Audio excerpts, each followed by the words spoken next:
Hoy en Saber Noticias, ¿sabe usted qué es un terremoto? Expertos explican las causas que lo originan y los efectos que produce en la superficie terrestre. Evacuar lo más rápido posible, yo no lo tengo que pensar, si está temblando tengo que evacuar, salir, salvar mi vida. Esta clase hace parte de las charlas pedagógicas que adelantan los organismos de socorro en las instituciones educativas del país para orientar a estudiantes en caso de desastres y emergencias. Bolivia es el país multicultural de Sudamérica.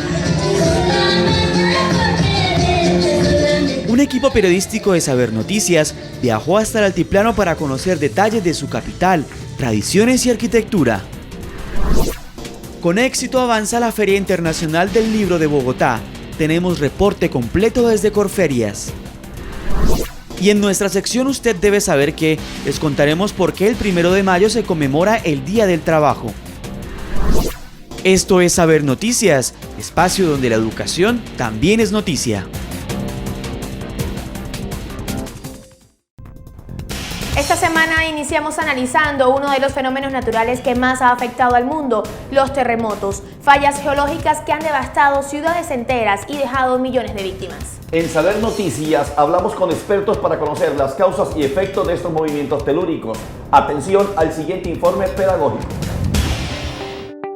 Para conocer cómo se originan los movimientos telúricos, es necesario hacer un repaso sobre la distribución interna del planeta.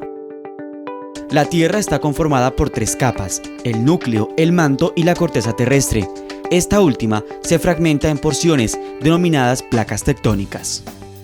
Las placas tectónicas de la Tierra se producen en la corteza terrestre, que es donde vivimos, la parte más superficial de la Tierra, por movimientos de convección, o sea, es decir, el material más caliente del centro de la Tierra tiende a ir hacia la superficie de la Tierra. Ese movimiento produce rompimiento de la corteza y produce movimiento de placas tectónicas, y luego las placas tectónicas, intentando tocarse unas con otras, se empiezan a presionar unas con otras, se acumula mucha energía allí y en algún momento súbitamente, en términos de segundos o minutos, se libera esa energía, y es la energía sísmica que va por la Tierra en forma de ondas sísmicas y que produce movimientos de la Tierra. El primer punto donde se origina el movimiento de placas se le denomina hipocentro. Posteriormente, las vibraciones se trasladan hasta la parte superior de la Tierra, a lo que se le llama epicentro. Y entonces allí se originan unas ondas que son las ondas P primarias o las ondas S que son secundarias. Este tipo de ondas se genera de acuerdo a cómo se produce la ruptura de esas partes de la corteza terrestre a las que nos hemos referido. Los sismos se miden, según los expertos, por escalas de magnitud y de intensidad. Las escalas de intensidad se miden por los efectos que los sismos producen. Por ejemplo, si se cayeron edificios, si se cayeron puentes, si la gente sintió el sismo, si no lo sintió, si se mareó con el sismo. Mientras las escalas de magnitud lo que tienden es a ser unas escalas asociadas más con la característica del sismo. La escala que de pronto más conocida para todo el mundo es la escala de Richter. Y la escala de Richter, sin embargo, es una escala de cómo se sintió el sismo en un lugar, porque tiene que ver con cuánto se movió el suelo en un lugar. Mientras la escala de magnitud W, que es la que se usa más desde el punto de vista científico, es una escala que tiene que ver con cuánta energía liberó el sismo. Cuando en la escala la magnitud alcanza los 8 grados, dependiendo de su localización y profundidad, es inevitable no sentir un devastador terremoto. Cuando hablamos de un terremoto, podríamos hablar de la magnitud, es decir, del nivel energético que produce el evento o de la intensidad.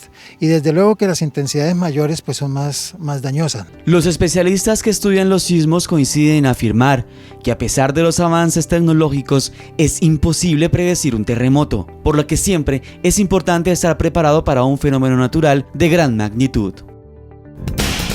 Adoptar medidas y saber cómo reaccionar ante un sismo de gran magnitud, según especialistas, debe ser un comportamiento arraigado, no solamente en el hogar, sino también en las instituciones educativas de nuestro país.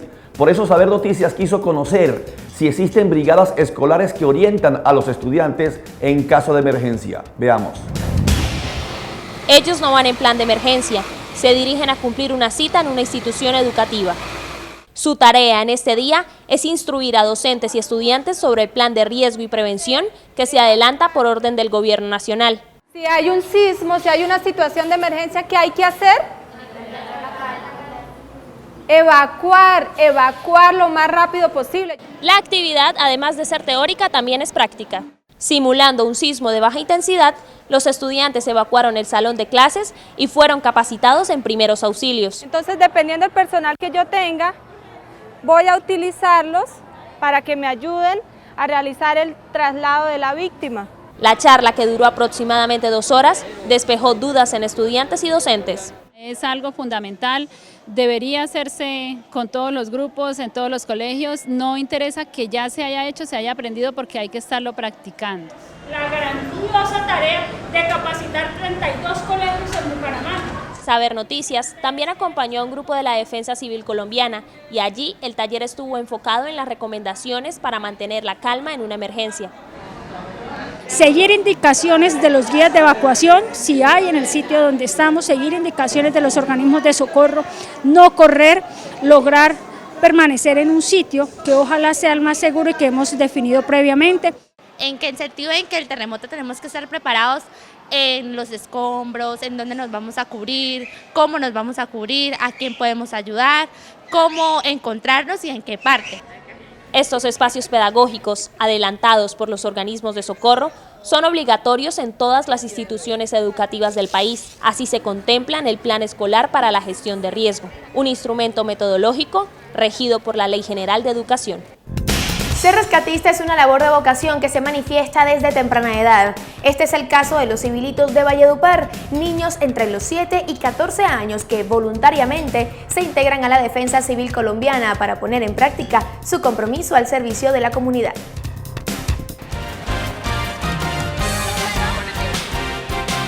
Estos pequeños pertenecen al grupo Civilitos Voluntarios de la Defensa Civil Seccional Valledupar. ¿Listo para levantar la rodilla? ¡Listo! Todos los sábados reciben entrenamiento sobre primeros auxilios y charlas que explican cómo responder a cualquier tipo de emergencia.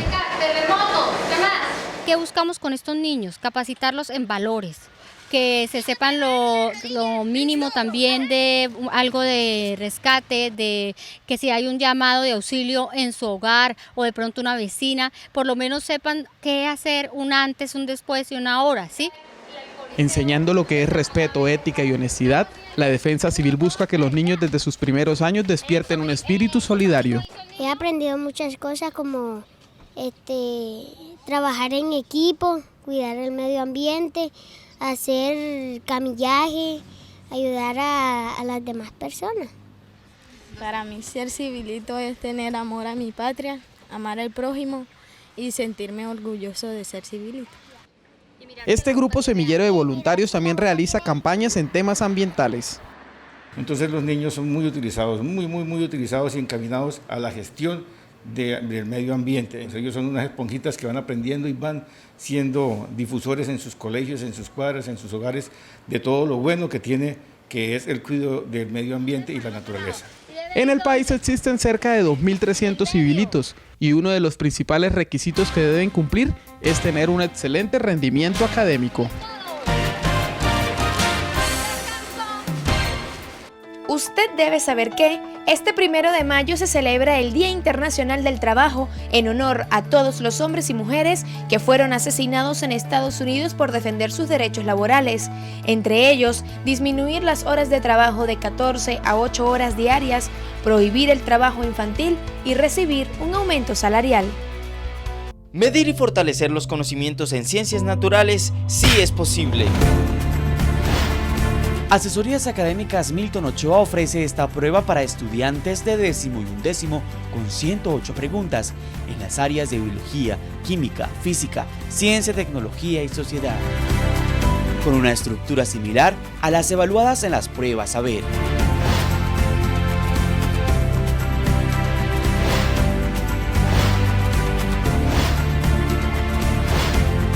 Como valor agregado, la prueba se podrá retroalimentar a través de videos, donde un docente experto en el tema explicará las respuestas. Para mayor información, comuníquese ya a nuestra sede principal en Bucaramanga al 671-4214. Recuerde, 671-4214. También puede visitar nuestro portal web www.miltonochoa.com.co. Los primeros 10 colegios en contactarnos recibirán descuentos especiales.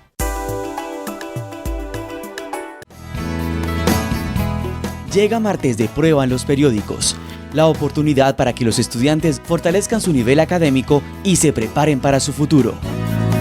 Martes de Prueba en los periódicos, la aplicación de pruebas por competencias estructurada con los estándares del Ministerio de Educación. A partir del 8 de marzo usted podrá prepararse con los principales diarios que circulan en el país. Diario El Pilón de Valledupar, Vanguardia Liberal de Santander, El Universal de Cartagena, ¿Qué hubo de Bogotá? Periódico La Tarde de Pereira, El Nuevo Día de Ibagué, Periódico La Nación de Florencia, Testimonio de Nariño y Piales. Martes de Prueba en los periódicos, una estrategia de responsabilidad social de Asesorías Académicas Milton Ochoa. Expertos en educación.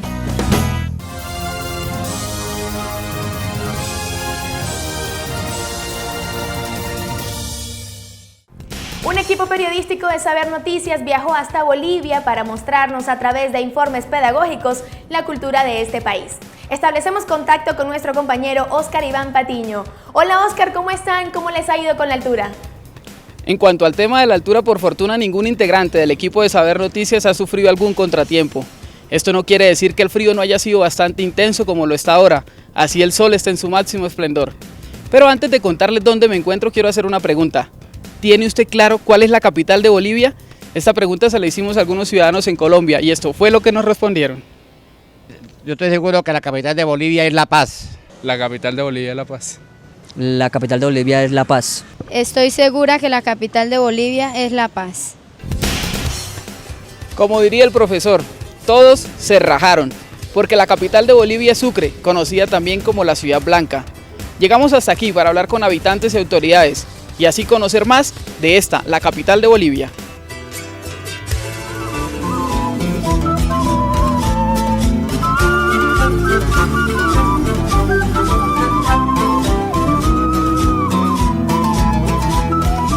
Sucre es una ciudad pequeña, acogedora, de aproximadamente unos 300.000 habitantes. Fue aquí donde se dio el primer grito de la independencia de Bolivia.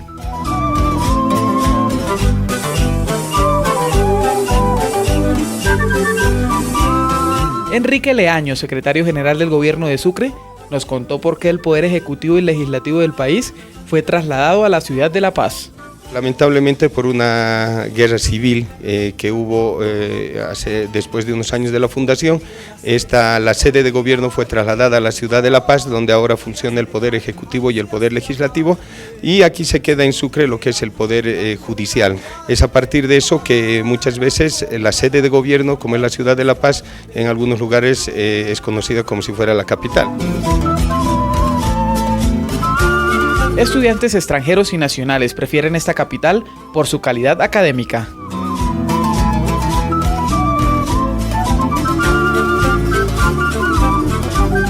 Vienen de Brasil, vienen de Paraguay, de Uruguay, de Argentina. Tenemos muchos estudiantes aquí en medicina, odontología especialmente.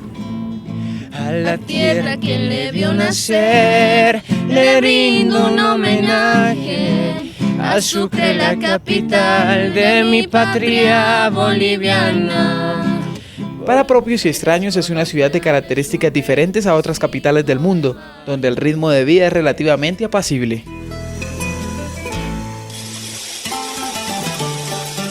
Pienso que es una ciudad bien tranquilo, no hay mucha gente como La Paz y que puedo decir que el clima es bien agradable también.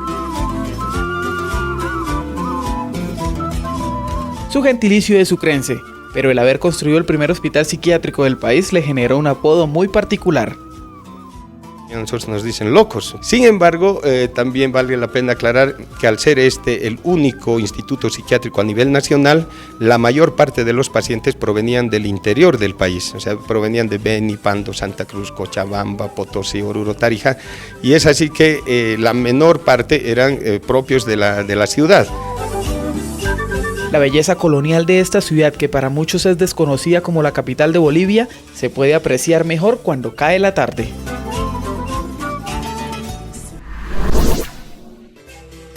En La Paz también podemos encontrar el teleférico más largo y con mayor altitud en el mundo.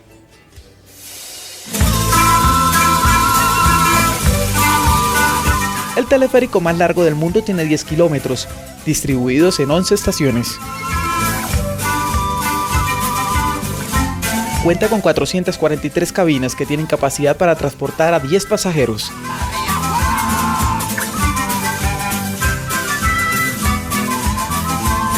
Este proyecto de transporte masivo beneficia a cerca de 450.000 personas que se desplazan entre las ciudades de La Paz y El Alto.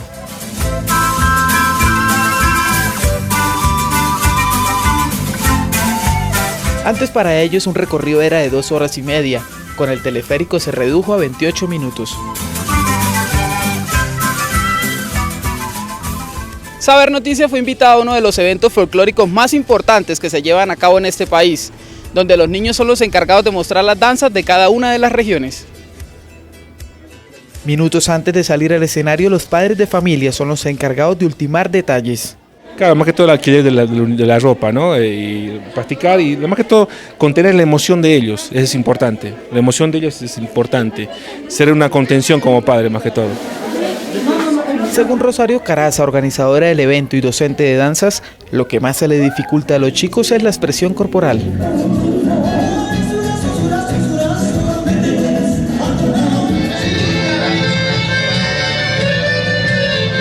Trabajamos mucho la parte de la psicomotricidad, la parte delgada, la gruesa, la parte intelectual, hay muchísimo que hay que trabajar, la parte cognitiva.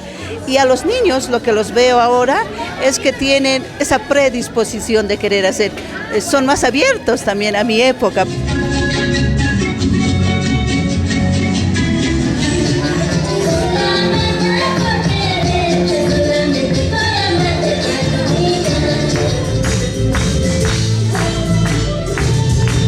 Los pequeños entre 3 y 14 años mostraron los principales ritmos folclóricos de Bolivia. El talento de los más experimentados y la espontaneidad de quienes debutaban cautivaron al público.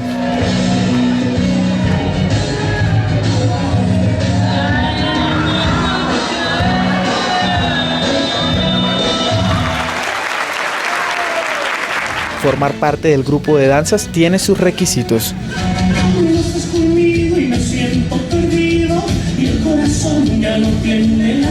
Se necesita carácter, disciplina y sobre todo siempre buena actitud.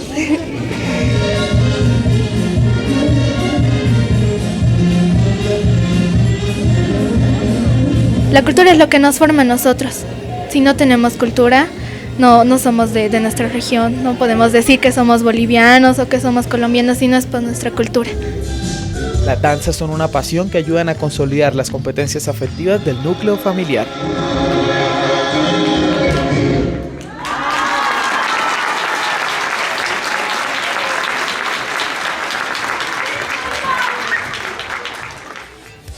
Compañeras y televidentes, me despido desde Sucre, la capital de Bolivia, con la cámara Álvaro Enrique Delgado, la coordinación de nuestro director Milton Ochoa, la asistencia de Reinel Ochoa. Continuaremos en esta travesía entregando la información que usted debe conocer aquí a través de Saber Noticias. Gracias, Oscar. Estaremos atentos para seguir compartiendo con ustedes la maravillosa cultura de los países suramericanos. Esperamos también que haya quedado claro que la capital de Bolivia no es La Paz, es la ciudad de Sucre. De esta manera hacemos una pausa para comerciales y en breve continuamos con más de Saber Noticias.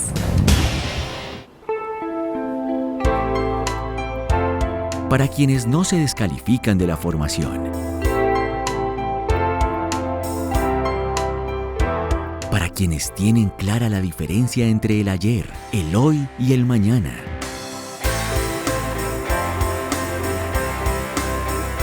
Para todos aquellos que se resisten a desaprender.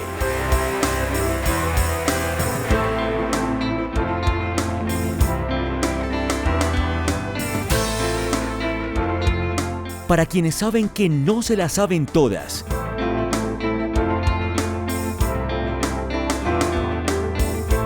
Y que los formadores también necesitan formación. Charlas, talleres, cursos de actualización y conferencias para formadores. Visita ceinfes.com del grupo Milton Ochoa.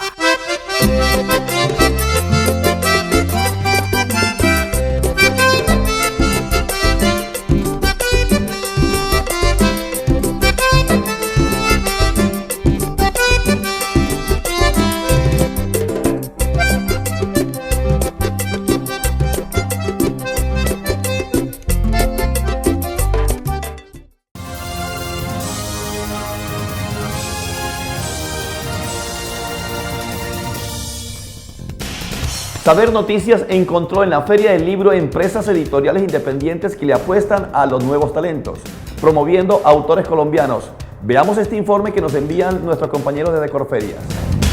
En esta época es muy común escuchar que la gente ya casi no lee libros. Sin embargo, existen editores independientes que le apuestan a la creación de propuestas literarias arriesgadas, novedosas y bien concebidas. Impar Editores nace como un proyecto editorial que busca publicar autores nuevos con la intención de refrescar el campo editorial bogotano y colombiano. Acracia se distingue por ser una editorial independiente, donde buscamos nuevos escritores y escritoras que normalmente no podrían publicar en una editorial, en una gran editorial. Talentosos y aguerridos escritores e ilustradores buscan que sus obras sean reconocidas y no solo admiradas por los más cercanos, sino realmente escribir como con una conciencia bastante aterrizada de la posibilidad de que eso que yo escribo le va a llegar a un público importante, por supuesto, contando con el trabajo de muchas personas. Siento que Acracia y las editoriales independientes abren a que haya otras personas que también puedan trabajar y otras personas que tengan acceso a poder entregar sus libros y que se los puedan editar de una manera muy profesional. Las alianzas hacen que el trabajo de muchos escritores y editores sean algo importante para el campo literario. La Asociación de Libreros de Colombia, por ejemplo, enfatiza en que las librerías independientes son espacios de gestión cultural, permitiendo así que las editoriales independientes sean reconocidas y acogidas por nuevos lectores. Ellos tienen unos sellos que no son tan conocidos, no hacen parte de las grandes empresas editoriales, entonces en esa medida nosotros caemos muy bien en lo que ellos están ofreciendo y la propuesta que ellos tienen es acorde con la que nosotros tenemos de proponer cosas nuevas, autores jóvenes, diferentes. En la actualidad, el trabajo de escritores, editores y asociaciones buscan que los niños desde una temprana edad adquieran el gusto por la lectoescritura. La idea es que se empiecen a familiarizar y vuelvan al libro escrito, vuelvan a la ilustración, vuelvan al tema de la literatura y por qué no fomentar que ellos escriban, pero digamos que queremos que sea un proceso, no queremos simplemente llegar un día y decirles aquí está el libro, sino que estamos haciendo varias alianzas para que sea un proceso con ellos y con ellas y pues que tengamos nuevos escritores y escritoras en este país. Estas editoriales independientes están convencidas de que el libro nunca va a desaparecer. Trabajan para que el mundo digital y la era tecnológica no sean el impedimento para cautivar a los verdaderos lectores. Hay que resaltar que la Feria del Libro no solo son libros, encontramos un stand muy particular. Allí los visitantes resuelven pruebas por competencias usando la tecnología. Veamos en qué consiste. El grupo educativo Milton Ochoa, pionero en la implementación de pruebas por competencia, hizo presencia en la Feria del Libro, con un stand donde la tecnología fue pieza fundamental para que los visitantes retaran sus habilidades. En este momento en el stand estamos trabajando todo el tema de evaluación por competencias, lo que tiene que ver con tecnología. Básicamente es cómo poner la tecnología a servicio del aprendizaje. Entonces es así como hemos desarrollado pues digamos que una serie de productos y en este momento pues por medio del juego enseñarle al estudiante que hay otras maneras de aprender.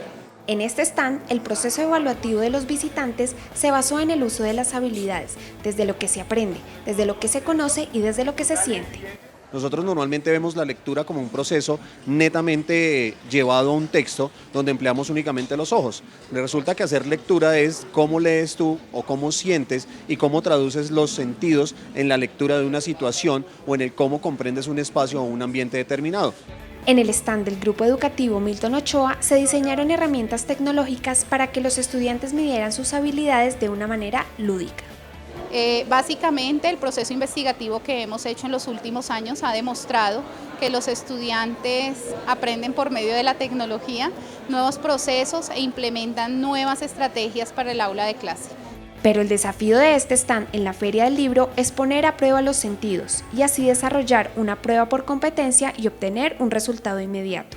Cuando los estudiantes entran en la parte posterior del stand, van a presentar unas pruebas, unas evaluaciones que pretenden medir qué tan hábiles son ellos al momento de responder situaciones problemáticas por competencias. Pasamos por un ambiente donde hay una estimulación desde lo visual, desde lo sensorial y desde lo auditivo, para que posteriormente al ser entrevistados, al ser colocada una evaluación, ellos sean capaces de contestar acertadamente haciendo uso de todas las habilidades que han desarrollado hasta el momento o hasta la edad que tienen. Lo sorprendente de este stand fue que muchos, además de medir sus habilidades, aprendieron jugando. Porque eso les enseña a los niños y a los adultos cosas que antes no sabíamos. Por ejemplo, yo haciendo una de las pruebas, entendí que están matando a los monos por la caza y tala de árboles. Los visitantes finalizaron el recorrido del stand divirtiéndose y jugando frente a una pantalla de realidad aumentada, llevándose como recuerdo una fotografía con figuras e iconos representativos de la historia mundial. De esta manera finalizamos Saber Noticias. Y recuerde que en Cable Noticias, la educación también es noticia. hasta pronto.